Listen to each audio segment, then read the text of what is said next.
Good morning. Good morning. Welcome to Community Voices with Ron Holland. I am Tony Jackson. Most of you know me as the Real Money Coach. And I have a show on Praise 100.9 airing every Saturday morning at 7:30 a.m. on Praise 100 and also wherever you get your podcast. This morning, I have the pleasure of filling in for your friend and my friend, Mr. Ron Holland. If you guys are following Ron on social media, you know he's working on a lot of projects.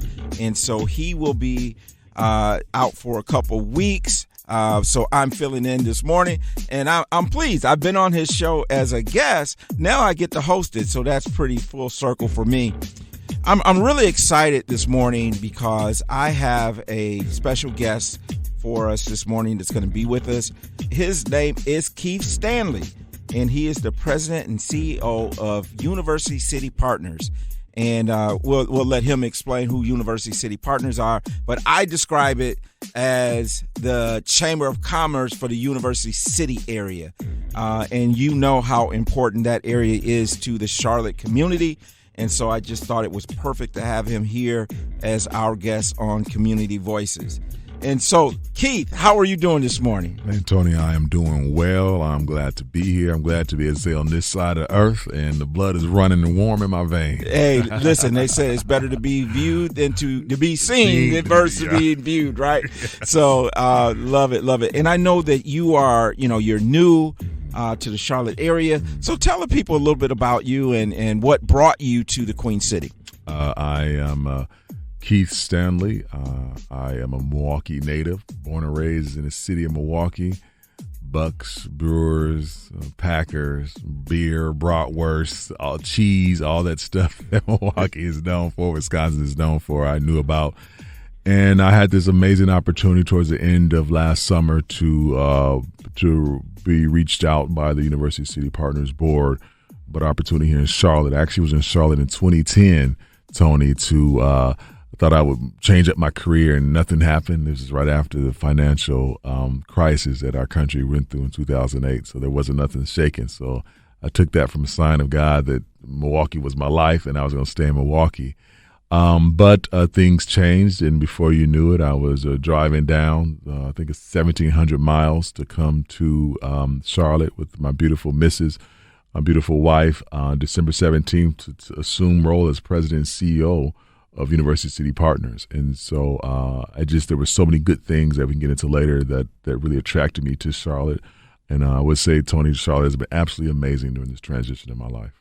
Well, I tell people all the time, if you come visit Charlotte, that won't last long because you will want to move here, right? So, and that kind of is what happened. Of course, I moved here from Michigan, so we both came from these cold weather states, and now we're in Charlotte, and it's a beautiful, 50, 60, with 60, 70 degrees in March, and I'm used to getting snow in March, right? And understanding that.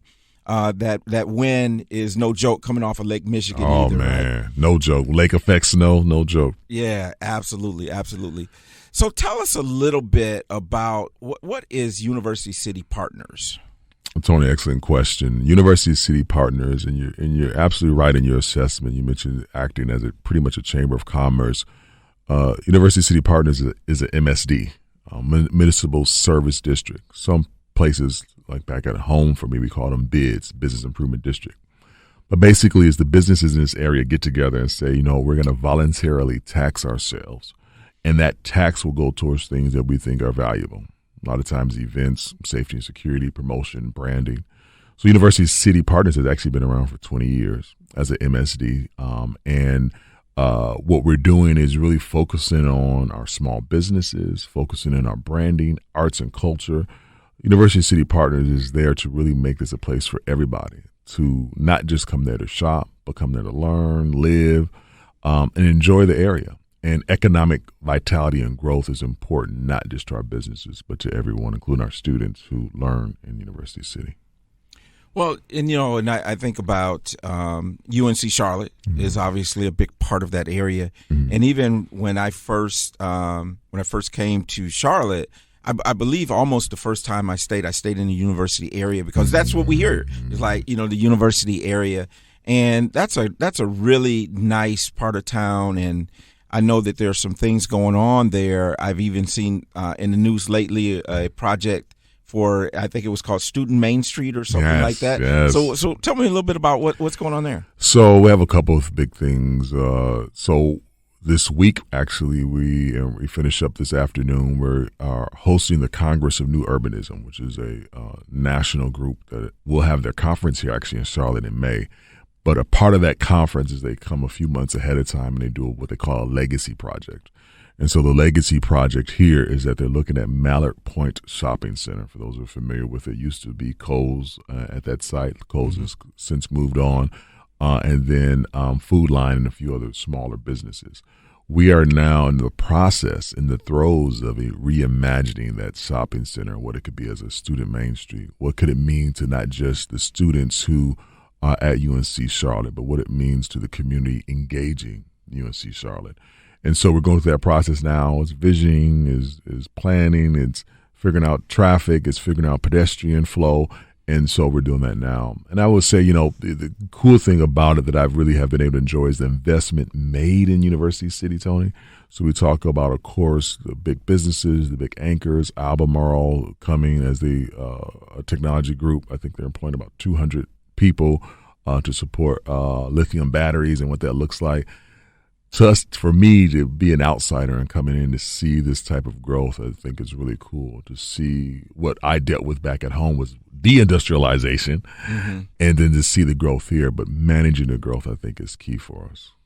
Well, that's awesome. If you are just joining us, I am Tony Jackson, and I am the host of the Real Money Coach Show, and I'm filling in for our good friend Ron Holland. You can catch my show on Praise 100.9 on 7:30 Saturday mornings. Ron will be back in a couple weeks. This morning, we're talking with the president and CEO of University City Partners, Keith Stanley. So Keith, now you've moved to Charlotte from the frozen tundra, right?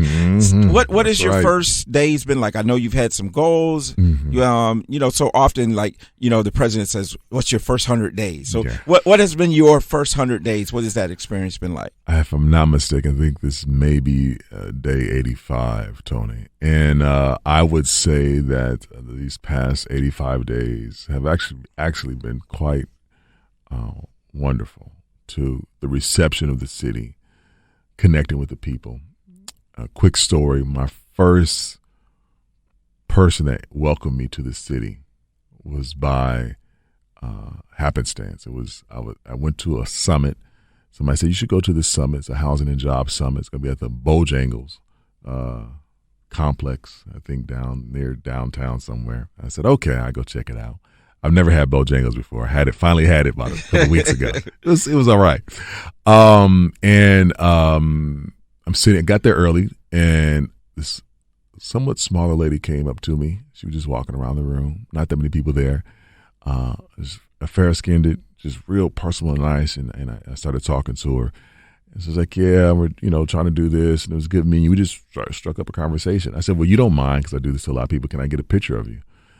We take a selfie together, and I post it on my social media. And then she said, "Oh, no problem." And then right before she was leaving, she said, "Yeah, as the mayor of this city, I just want to make sure we're doing the right thing." And I was like, I didn't even know. But Mayor Val Lyles, she was just absolutely amazing, just personal, warm, and she was really one of the first people to welcome me. And so you say that story because I think that's how it's been. I've been able to meet so many leaders, elected officials, business leaders, folks who've been really open, honest, transparent about where the direction of the city, the challenges that the city faces, the growth that the city is trying to manage. And so it's been absolutely wonderful these past 85 days. That's awesome. Yeah, I think we have an awesome mayor. And I think even when you come into Charlotte and you hear that the announcement they make in the airports, and they do that in a lot of airports, and they talk about Charlotte. Charlotte's a really nice sized city. It is, but it still has that kind of down home Southern hospitality type of thing. And so, I can't say enough about it. Our family moved here in 2014. Oh, wow. And we just absolutely love it. We absolutely love it. So as we're talking about this corridor, the University City area, what are some of the strategic goals that you have for that area? I'm still, Tony, formulating what those goals will be as I work with the board and work with the staff and work with all our community stakeholders, including our small businesses and our residents. But I will say there's a couple things I would say that are top of mind. One is things I think that we just as a community have to work on, which is making sure that our streets are clean. And we're able to pick up the trash, the litter, and make sure we're handling the maintenance of our landscape. And so we are looking at how the role that UCP can play in that, working with our municipalities, but also working with the contractors that we employ. Had a great conversation with Council a woman, Lawana Mayfield, and she gave me some insight and resources and actually connected me with the Solid Waste Division. And so we're going to be looking at that further. We want our streets to be clean. That's one of the items, reasons why that attracted me to accept this position, because it's beautiful. You go around University City, you just see some beautiful areas, including UNC Charlotte campus. So that's key. The other thing I would say, and the team has been really helpful with this in the past, my predecessor and the board, is mobility. I think that from my humble opinion, that as Charlotte continues to grow, that mobility, public transportation, the light rail, that $1 billion investment made in the Blue Line, but also, as they say, first mile, last mile strategy. So when people get off the Blue Line, how do they get to their job and their place of employment? But also the greenways. So we have some beautiful 7 miles of greenway, 14 round trip that people can get on. I'm looking forward, as the weather warm up, to get on my bike to go on the greenway. But also bicycles. And I think as any city, just the growth of a city, that when you become the city that you want to become as far as growth and population, having healthier ways to get around and options to get around is key. It's not saying that cars aren't, the thing, but we all know I want to lose me an extra few pounds, and hopping on a bike in the morning to go a few miles helps out. I think it's a healthier way of looking at life for us. So. Well, I think that's so important, because that's one of the things that many people say about Charlotte is that for a city of its size, the public transportation is not quite where it should be. And, I remember when I first moved here, which is not that long ago, 485 wasn't even closed, right? So it wasn't a complete loop. Wow. And so shortly after we moved here, they completed the entire loop. Wow. And then by the time they completed it, it wasn't enough lanes, right? We need more lanes. And then, of course, having the light rail coming out there is probably making a big difference for that community. And I would just say this, Tony, I think that for the listeners and for people to understand, I hear this quite a bit, that, we just need to build more lanes and build more highway. The problem with that a lot of times is that the more you build, the more they'll come. You could take a look at cities like Houston. They have some tremendous, and they just keep building. Take a look at our neighbor across, I won't say across the pond, but Atlanta. You keep building. You can keep building lanes. That just mean more traffic. Right. So you want to at least provide options, because I think a lot of us, especially those who work and we're using our laptops and things like that, if I can do a 20, 30-minute ride into work and I can get a little work done, drink some coffee, and I don't have to worry about that. Part of that is autonomous cars would be helpful and vehicles would be helpful. I think we just have to take a look at transportation differently. And yes, people should be able to hop in the cars they want to, but there's nothing like being able to hop on a train, clean. I got on the Blue Line. It was beautiful. I enjoyed it, man. Went down uptown. I want to say downtown, and enjoyed it. Get used to that uptown thing, right. So, and even like when we, I being from Michigan, I'm a big Michigan fan, and Michigan was actually playing UNC Charlotte at the Spectrum Center, and I took, and so I bought really nice tickets. And I took one of my favorite dudes, my grandson, right? Oh. And so, but we just drove to the light rail and took the light rail in and, got right off there at the Spectrum Center. And that's a really nice way to take in. No issues. No issues whatsoever. We had a great time. It's so funny. As we were leaving, of course, there were like some rodents running around the track. He's like, "Granddaddy, what's that?" And so, but it's very interesting. And you mentioned, and I'm a very big proponent of small business. So tell us what attracts, or what would you say to a small business that is looking to open a brick and mortar or that type of thing? And we know we're living in this environment where it's hybrid, right? A lot of virtual versus brick and mortar. But what would you say to a small business that is thinking about relocating to University City? Tony, I would share with this small business that if you look at the numbers, just the raw numbers, University City really outshines the majority of the rest of the city. So you say, Keith, how can you say that? You only been here for 85 days. Well, there's a couple of things. One, we have the number one intersection in the state. Harrison Tryon has thousands of cars that come through there, more than any other area in the state. That traffic means something for a business who's interested in tapping into that demographic. A couple other numbers I would just share. Within a 10-minute drive is 198,000 people who live within University City. That's on the same line, same stat, or similar stat as Uptown. We have 100,000 people who work in University City. Let's don't forget about the students. Depending on the in certain circles, they say we're close to being number one or right at number one by just a couple hundred students, with UNC Charlotte having over 30,000 students. The raw numbers alone for a business who is looking at a bricks and mortar and needs people coming through there is absolutely amazing. Now, there's some additional considerations: is where you locate yourself, how do you do with promotions and marketing, how do you communicate to your audience. But just by raw numbers alone, those who want to be around success, we have Top Golf, we have a lake, we have these beautiful assets that people are coming to. I would encourage our small businesses to really consider. The opportunity is now. In some ways, I said, I wish I would have had this back at home, but the growth is there. But you got to get in, know what your market looks like, your target market, and then work that market.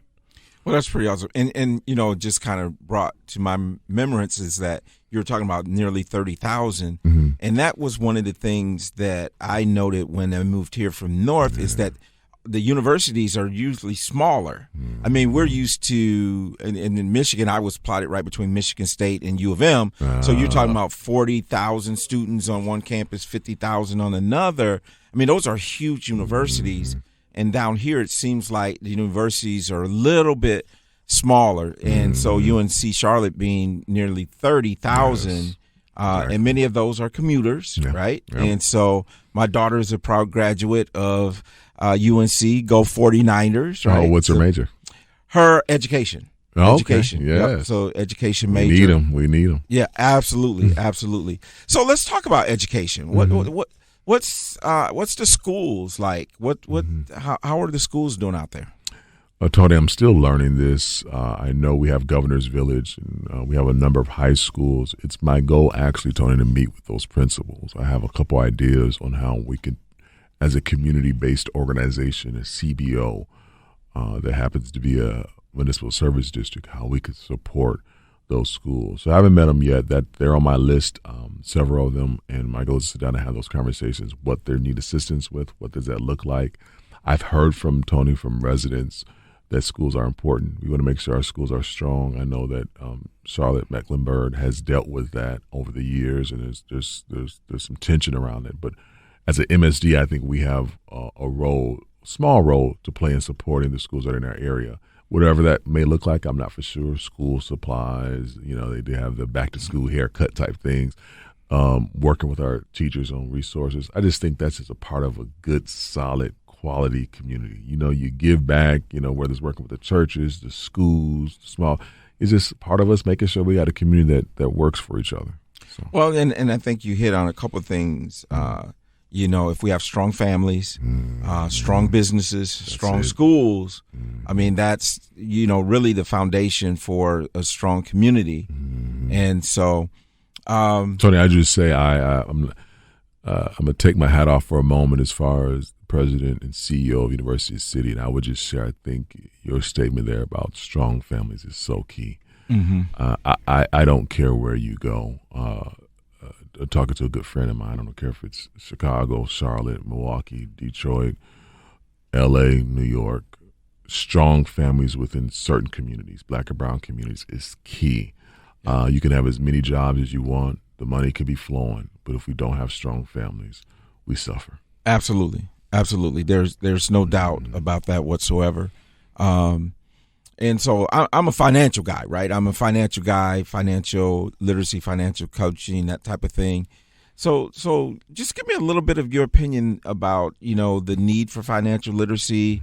And I think about the campus, right? And, you got graduates and you got students and, of course, we got all this going on about student loan forgiveness and all these type of things. So just give me a little bit of your take in terms of financial literacy and the importance that may play in our community.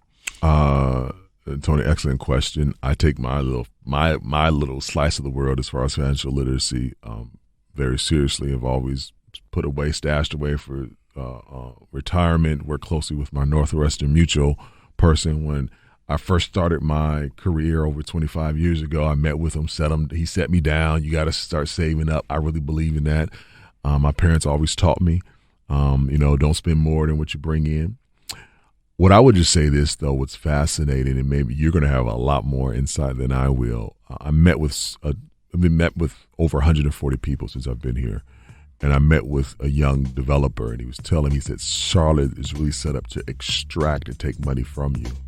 You have to be mindful that you're not spending more than what you're bringing in. I think a lot of people, when they come to a place like Charlotte where rents are high, a part of that housing and job summit I went to, they said the average rent is $1,700 a month.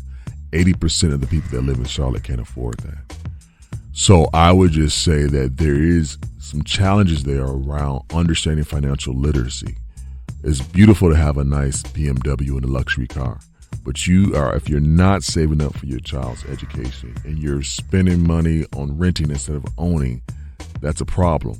And people may think it's not a problem, but you could tell it's a problem when people then asking, well, I can't afford this and I need government assistance with this and I got to then do things I shouldn't do with PPP loans. It's like, we have to learn how to do better with financial literacy. And even our young folks who are graduating from college, understanding what that means. I think that the society we're in now is so easy. I was talking to somebody in my family, going to spend $300 on a wig. I'm like, I hope it was a bad wig, man. I hope don't wear it once or twice. All right. Now, listen, here's the thing, too. And I often say this is that, Charlotte doesn't really have a housing problem. We have an affordable housing problem, and so hopefully we'll continue to see some things being made there. Listen, we're coming to the end of our time, man, and we're really by really fast. I do thank you for coming in and doing this interview, and really want to just wish you the best. I think it's important that you succeed. I think it's important for our city, the University City. Partners in that area succeed. So any contact information you want to leave or I would tell anyone who's interested, we are pretty much on all social media platforms. Just type in University City Partners, whether it's Facebook, Google, Twitter, LinkedIn. We are making sure that we're on all platforms.